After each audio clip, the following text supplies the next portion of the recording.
बिस्मिल्लाहिर्रहमानिर्रहीम। अस्सलामुअलैकुम। आप देख रहे हैं ऐसे का लर्निंग और आज हम कवर करेंगे जॉइंट्स, गाउट, आर्थराइटिस से रिलेटेड जो इंपॉर्टेंट एमसीक्यूज़ हैं। इससे पहले कई दफ़ा पेपर में आ चुके हैं। बहुत ज़्यादा इंपॉर्टेंट एमसीक्यूज़ है और इंशाल्लाह उम्मीद की जाएगी कि अगर आप इन एमसीक्यूज़ को गौर से पढ़ेंगे और देखें, समझने की कोशिश करेंगे तो आपके पेपर से रिलेटेड बहुत सारे एमसीक्यूज़ और एक पूरा टॉपिक कवर हो जाएगा। सो टाइम के वेस्ट किए बगैर चलते हैं अपनी टॉपिक की तरफ। और सबसे अहम हमारे पास पहला जो है वो है जो एमसीक्यूज़ है, विच of the following movement is is possible in pivot joint. वो कह रहे हैं कौन से मूवमेंट पाइवोट ज्वाइंट में जो है हमारे पास पॉसिबल होती है। अच्छा देखें, पाइवोट ज्वाइंट ऐसे ज्वाइंट होते हैं जिसमें मूवमेंट होती है सिंगल एक्सिस में, एक एक्सिस में सिंगल डायरेक्शन में जो है मूवमेंट होती है। उन ज्वाइंट्स को हम क्या नाम देते हैं? Pivot joint. सिंगल एक्सिस में, ठीक है, सिंगल डायरेक्शन में, तो उनको हम क्या नाम देते हैं? Pivot joint. इनके एग्जांपल जैसे फॉर एग्जांपल नेक में मौजूद होते हैं ये, और एल्बो में अगर हम बात करें तो यहाँ पर में पाइवोट जॉइंट मौजूद होते हैं। उसके अलावा जो है रेस्ट में हो सकते हैं, ठीक है। सो यहाँ पर पाइवोट जॉइंट मौजूद होता है। तो ये कौन से जॉइंट है जहाँ पर सिंगल एक्सिस में मूवमेंट पॉसिबल होती है और कौन सी मूवमेंट पॉसिबल होती है पाइवोट जॉइंट में? सो हमारे पास सबसे पहला है फ्लेक्शन एंड एक्सटेंशन। फ्लेक्शन का मतलब ये होता है लिम्ब को बॉडी से दूर लेके जाना। फ्लेक्शन का मतलब लिम्ब को बॉडी से दूर लेके जाना। एक्सटेंशन का मतलब ये होता है कि बॉडी से, फॉर एग्जांपल ये बॉडी है तो ये लिम्ब है, दूर लेके जाना, और अगर बैक साइड पे लेके जाना तो ये हमारे पास एक्सटेंशन कहलाता है। रोटेशन, रोटेट करना। एडक्शन, लिम्ब को बॉडी से दूर लेके जाना। दूर लेके जाने का मतलब, अच्छा अभी हमने फ्लेक्शन की बात की थी यानी आगे लेके जाना और एक्सटेंशन पीछे लेके जाना, ठीक है। लेकिन एडक्शन का मतलब ये होगा कि बॉडी से दूर लेके जाना, यानी अगर हम खड़े हैं और लेफ्ट साइड पर अपने हाथ को दूर लेके जाएं या फिर राइट साइड में दूर लेके जाएं या फिर करीब लेकर आ जाएं तो इनको हम क्या नाम देते हैं? एडक्शन। एडक्शन करीब लेकर आना, एबडक्शन दूर लेके जाना, ठीक है।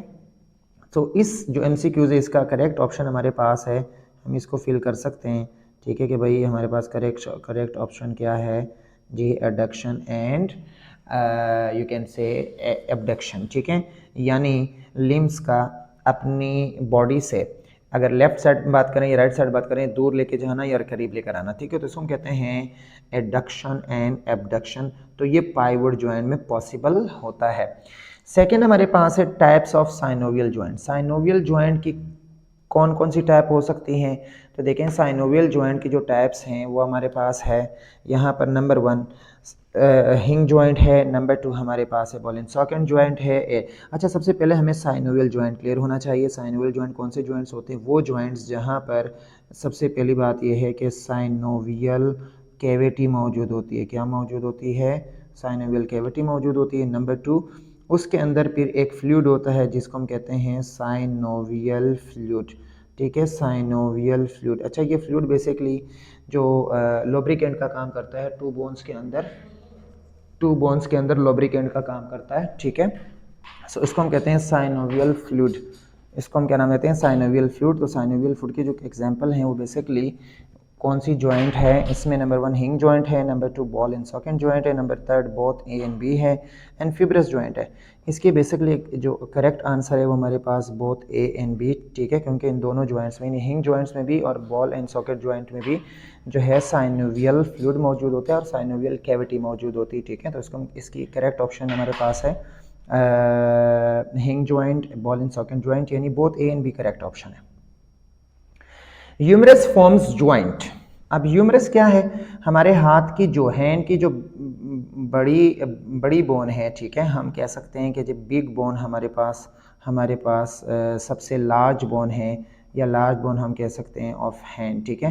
हैंड और या कलाई की अगर हम ऊपर बात करें, आर्म की बात करें तो इसकी बड़ी बोन क्या कहलाती है? ह्यूमरस। ये किसके साथ हमारे पास ज्वाइन करता है?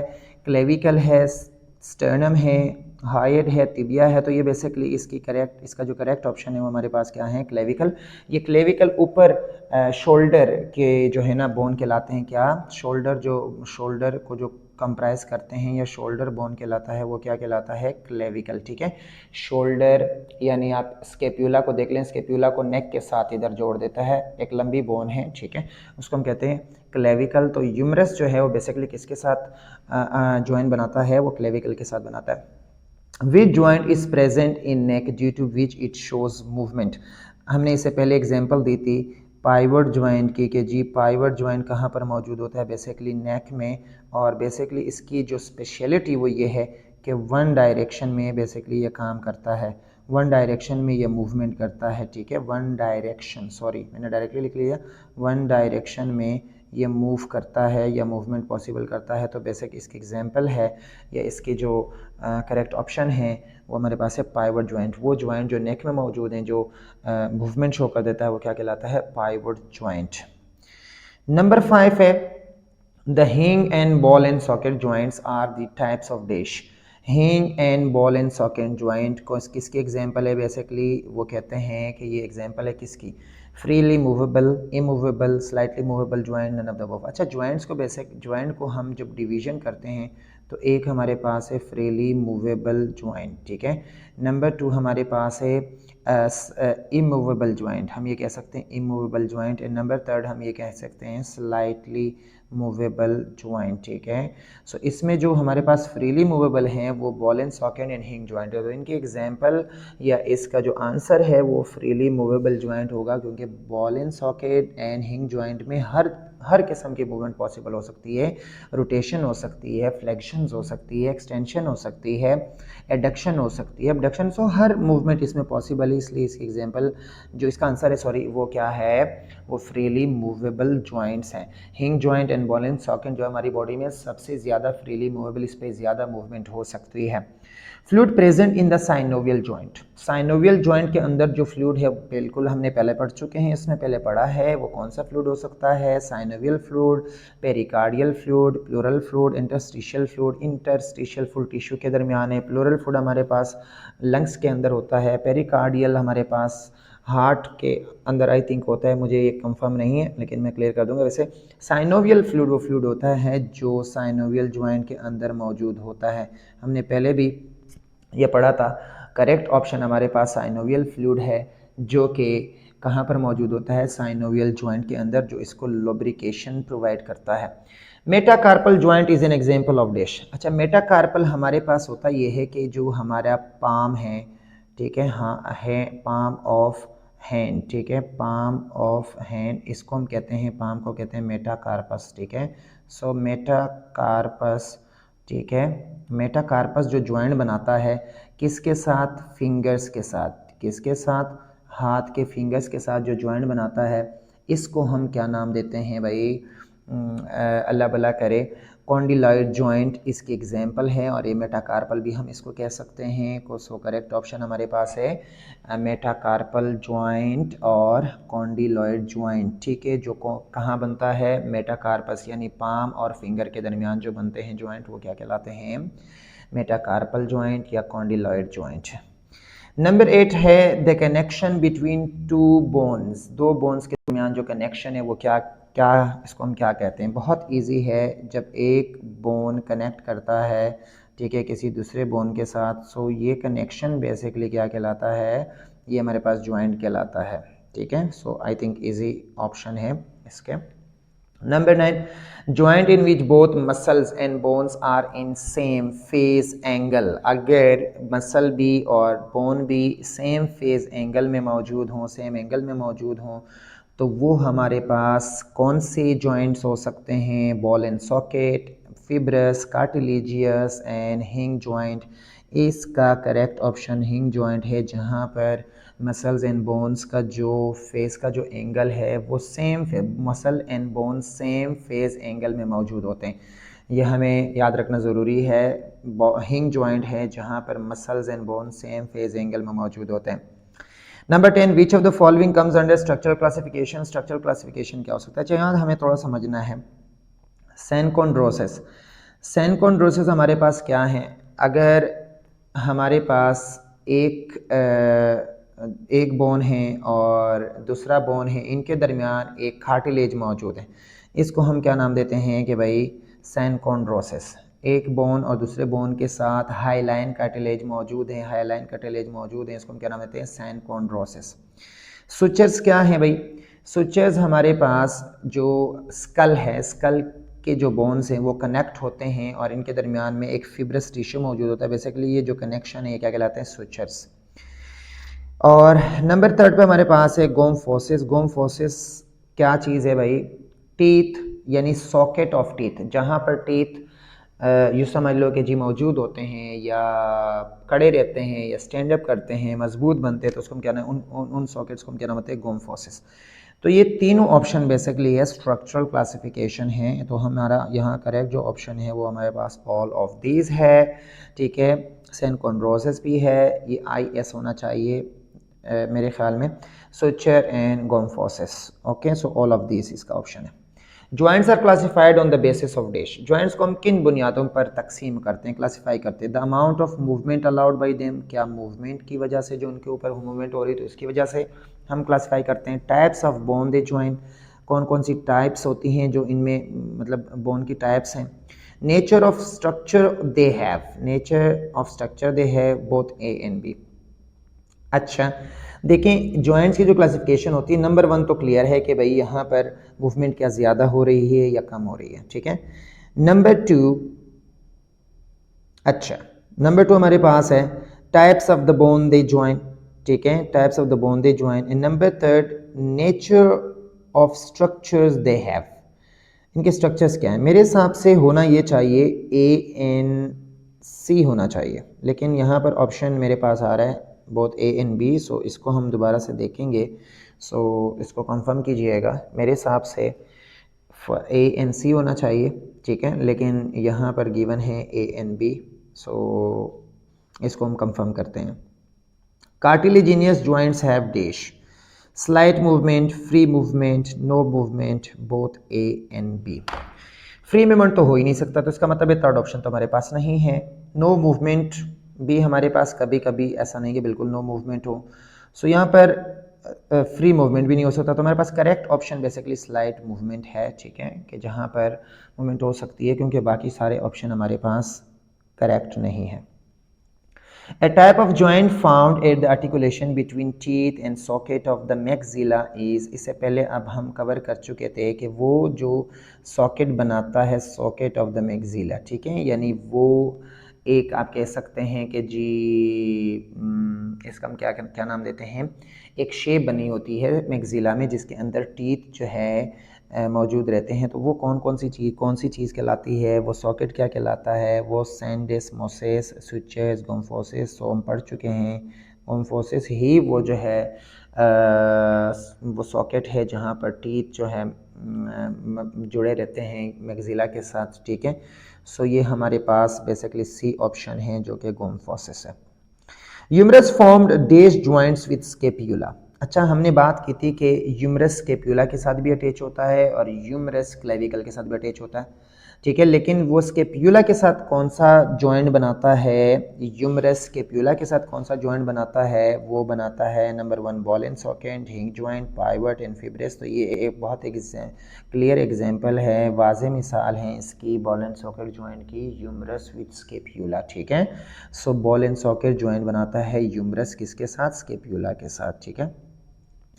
विच of the following is not the unique features of synovial, कौन सा ऐसा फीचर है जो साइनोवियल ज्वाइंट में नहीं होता? Number 1 articular capsule. अच्छा ये याद रखना बहुत ज़रूरी है कि साइनोवियल ज्वाइंट में नंबर 1 एक चीज़ क्या मौजूद होगी, आर्टिकुलर कैप्सूल होगा, साइनोवियल फ्लूइड होता है, आर्टिकुलर कार्टिलेज होता है, तो ये 3 चीज़ें तो होती हैं, और फिब्रो कार्टिलेज नहीं होता। So which of the following is not the unique feature of synovial joint, जो साइनोवियल जॉइंट की फीचर ना हो वो फिब्रो कार्टिलेज है। सो यहाँ पर करेक्ट ऑप्शन हमारे पास क्या है, फिब्रो कार्टिलेज।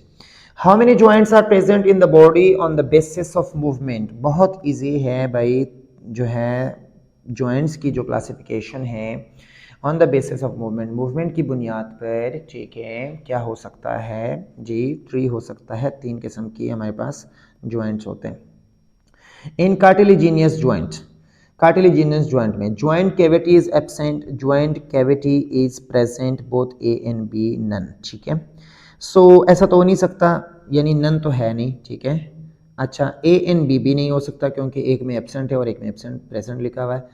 यहाँ पर हमारे पास 2 ऑप्शन है, joint cavity is present, joint cavity is absent. असल में ये होता है कि जब फिब्रस यानी कार्टिलेजिनियस जॉइंट हो तो बिल्कुल जुड़े होते हैं, इसमें कैविटी नहीं होती, उस कैविटी के अंदर कोई फ्लूइड नहीं होता। तो यहाँ पर जो करेक्ट ऑप्शन है वो करेक्ट ऑप्शन है नंबर ए, ठीक है, जहाँ पर कैविटी एब्सेंट होती है, कैविटी मौजूद नहीं होती। Syndesmosis is present between short bones, long bones, short and long bones can be present anywhere। अच्छा, syndesmosis है क्या? ये बेसिकली फिब्रस ज्वाइंट है। अगर हम बात करें ये क्या है, बेसिकली फिब्रस ज्वाइंट है। क्या है? फिब्रस ज्वाइंट है। अच्छा, ये मौजूद कहाँ होता है? जहाँ पर दो एडजेसेंट बोन्स हों, यानी दो बोन्स हैं, उन बोन्स के दरमियान एक लिंक्ड होता है, स्ट्रॉन्ग लिंक्ड होता है किस चीज़ का? लेगामेंट का। लेगामेंट एक कनेक्टिव टिश्यू है। तो आप ये कह लें कि फॉर एग्जांपल ये बोन ए है और ये बोन बी है, इनके दरमियान अगर हम बात करें तो यहाँ पर हमारे पास क्या मौजूद होगा भाई? लेगामेंट मौजूद होगा। तो इस लेगामेंट को बेसिकली हम नाम क्या देते हैं? सैंडेस्मोसिस। तो शॉर्ट बोन में भी हो सकता है, लॉन्ग बोन में भी हो सकता है, शॉर्ट एंड लॉन्ग बोन दोनों में हो सकता है आरी बसा में। तो इसका जो ऑप्शन है वो basically short and long bones दोनों हो सकते हैं। So short and long bones. Next हमारे पास है xiphisternal joint. Xiphisternum joint is present between. ये ज़िफॉइड प्रोसेस क्या चीज़ है? पहले हमने ये समझना है कि ज़िफॉइड प्रोसेस है क्या चीज़। स्टर्नम रिब्स के बिल्कुल जो सामने होता है, ठीक है, स्टर्नम, ठीक है, स्टर्नम का जो लोअर पार्ट है, ठीक है, लोअर पार्ट कहलाता है क्या? और ये कार्टिलेजिनियस पार्ट है, ठीक है, कार्टिलेजिनियस पार्ट है, कार्टिलेज का बना हो जाता है, कार्टिलेजिनियस, ठीक है। सो कार्टिलेजिनियस सेक्शन है, इस सेक्शन को हम क्या नाम देते हैं? ज़िफॉइड। लाजमन सी बात है, ज़िफिस्टर्ना जो स्टर्नम और ज़िफॉइड के दरमियान हो, तो हमारे पास ऑप्शन जो है ये बी करेक्ट ऑप्शन है, क्योंकि ये कहाँ पर बनता है भाई? स्टर्नम और ज़िफॉइड के दरमियान, ठीक है। Inflammation of joint is known as sciatica, arthritis, spondylosis, disc slip. Inflammation हमेशा याद रखें, आर्थराइटिस जॉइंट्स की अगर इन्फ्लेमेशन हो तो ये बेसिकली क्या कहलाता है? आर्थराइटिस, यानी इन्फ्लेमेशन ऑफ जॉइंट बहुत कॉमन है हमारे पास, ठीक है। So arthritis the inflammation of the joint. आगे बढ़ते हैं। All of the following are inflammatory arthritis except. तमाम जो हमारे पास है वो कहते हैं कि इन्फ्लेमेटरी आर्थराइटिस हैं, लेकिन किसके अलावा? इन्फ्लेमेटरी आर्थराइटिस हैं एक्सेप्ट, ठीक है। Number 1 rheumatoid arthritis, number 2 gouty arthritis, number 3 osteo arthritis, number 4 osteomyelitis. इसमें जो करेक्ट ऑप्शन है वो गाउटी आर्थराइटिस है, जिसमें इन्फ्लेमेशन नहीं होती, ठीक है, बाकी सब में इन्फ्लेमेशन होती है, इन्फ्लेमेटरी आर्थराइटिस है। सो गाउटी आर्थराइटिस जो है वो नॉन इन्फ्लेमेटरी आर्थराइटिस है, ये हमें याद रखना है। 22 हमारे पास है chronic arthritis is. Chronic arthritis कौन सी आर्थराइटिस हो सकती है? जो लॉन्ग लास्टिंग होती है, ठीक है, लॉन्ग लास्टिंग आर्थराइटिस होती है, लंबे अरसे तक चलती है, या एक लंबा कॉज होता है इसका। Rheumatoid arthritis, gouty arthritis, osteo arthritis, none. Rheumatoid arthritis, gouty arthritis and second one हमारे पास है ऑस्टियो आर्थराइटिस। तो यहाँ पर हमारे पास करेक्ट ऑप्शन है भाई रोमेटॉइड आर्थराइटिस। क्या होता है? रोमेटॉइड। और अच्छा, रोमेटॉइड आर्थराइटिस में होता ये है कि भाई इन्फ्लेमेशन होती है किसके? जॉइंट्स में या पूरी बॉडी में, ठीक है, इन्फ्लेमेशन इन बॉडी या around body and plus joints, ठीक है, जॉइंट्स और जो हमारे पास अल्लाह भला करे क्या चीज़ है, पूरी बॉडी में क्या होती है? आर्थराइटिस होती है। इसको हम कहते हैं इन्फ्लेमेशन, को हम कहते हैं रोमेटॉइड आर्थराइटिस। ओके, नेक्स्ट हमारे पास है most chronic inflammatory arthritis except, ठीक है, most chronic and inflammatory arthritis except. भाई सबसे ज़्यादा क्रोनिक इन्फ्लेमेटरी जो आर्थराइटिस है हमारे पास क्या कहलाता है? ऑस्ट्रो आर्थराइटिस के अलावा जो है हमारे पास सारे क्रोनिक हैं, और क्या है भाई? अल्लाह भला करे कि जी वो आर्थराइटिस हैं जो क्रोनिक होते हैं और इन्फ्लेमेटरी होते हैं, ठीक है। सो डिजेनरेटिव जॉइंट्स कंडीशन होती है इसमें, बेसिकली ऑस्टियोआर्थराइटिस में क्या होता है? ये कौन सी कंडीशन है? डिजेनरेटिव, और भी हम एक्सप्लेन कर सकते हैं लेकिन लॉन्ग हो जाएगा। डिजेनरेटिव, ठीक है, कंडीशन हो सकती है किसकी? जॉइंट्स की, डिजेनरेटिव जॉइंट, ठीक है, कंडीशन है, डिजेनरेटिव जॉइंट, बिल्कुल हड्डियाँ जो हैं डिजेनरेट होना शुरू हो जाएंगे। Acute form of arthritis results from dash. अब भाई ये अर्थराइटिस होता क्यों है? फंगल अटैक हो सकता है, बैक्टीरियल अटैक हो सकता है, एंड वायरल। तो यहाँ पर बैक्टीरियल अटैक हमारे पास ज़्यादा इंपॉर्टेंट ऑप्शन है और बेहतर ऑप्शन है। सो बैक्टीरियल की वजह से अगर हो। Gout result due to defective metabolism of day. भाई डिफेक्टिव मेटाबॉलिज्म होगी नहीं इनकी। इसमें सबसे पहला हमारे पास ऑप्शन है जेंथीन डिहाइड्रोजिनेज है। अच्छा, ये जेंथीन डिहाइड्रोजिनेज बेसिकली है क्या? ये बेसिकली एक एंजाइम है, ठीक है, एक एंजाइम है जो किसको मेटाबोलाइज करता है? मेटाबोलाइज करता है प्यूरिन बेसिस को, ठीक है। प्यूरिन हमारे पास बेसिस मौजूद हैं जो कहाँ मौजूद होते हैं? आरएनए एंड डीएनए में मौजूद होते हैं, तो ये प्यूरिन बेसिस हैं। सो इनको बेसिकली मेटाबोलाइज करता है, लेकिन इसकी क्या हो जाएगी? डिफेक्टिव मेटाबॉलिज्म होगी, जिसकी वजह से हमें क्या होगा? गाउट होगा, ठीक है, जिसको हम कहते हैं गाउट। ओके, नेक्स्ट हमारे पास है most common site of autoimmune disease. Autoimmune की डिजीज की सबसे कॉमन साइट क्या हो सकती है? Skin and joint. क्योंकि यहाँ जॉइंट लिखा हुआ है तो ये हमारे पास स्किन एंड जॉइंट बेहतरीन ऑप्शन इसका हो सकता है। सो स्किन एंड जॉइंट हमारे पास है ऑटोइम्यून डिजीज। ऑटोइम्यून डिजीज का मतलब क्या होता है? जो खुद ब खुद इम्यून सिस्टम की वजह से वो होना शुरू हो जाता है। ऑटोमेटिक इम्यून सिस्टम की वजह से जो है वो होना शुरू हो जाए। आखिर एमसीक्यूज हमारे पास है। Example of degenerative disease. Degenerative disease कौन सा ऑप्शन होता है? डिजेनरेटिव डिजीज का number 1 rheumatoid arthritis, gouty arthritis, osteoarthritis, अभी हमने बात की थी इससे पहले कुछ एक एमसीक्यूज में कि ऑस्टियोआर्थराइटिस जो है ये बेसिकली क्या है? डिजेनरेटिव डिजीज है। कौन सा है? डिजेनरेटिव। इसमें हमारे पास जो जॉइंट्स हैं या जो हड्डियां हैं वो डिजेनरेट हो जाएंगी खुद ब खुद, यानी कमज़ोर होना शुरू हो जाएंगी, जिसको आप डिजेनरेटिव कह सकते हैं। डिजेनरेटिव डिजीज़ हैं, इसके एग्जांपल हमारे पास क्या हैं? यह है। सो बहुत बहुत शुक्रिया, थैंक्स अलॉट। मैं यहाँ पर लिख लेता हूँ, ठीक है, वीडियो देखने के लिए। नेक्स्ट वीडियो के साथ इंशाल्लाह हाजिर होंगे बहुत जल्दी।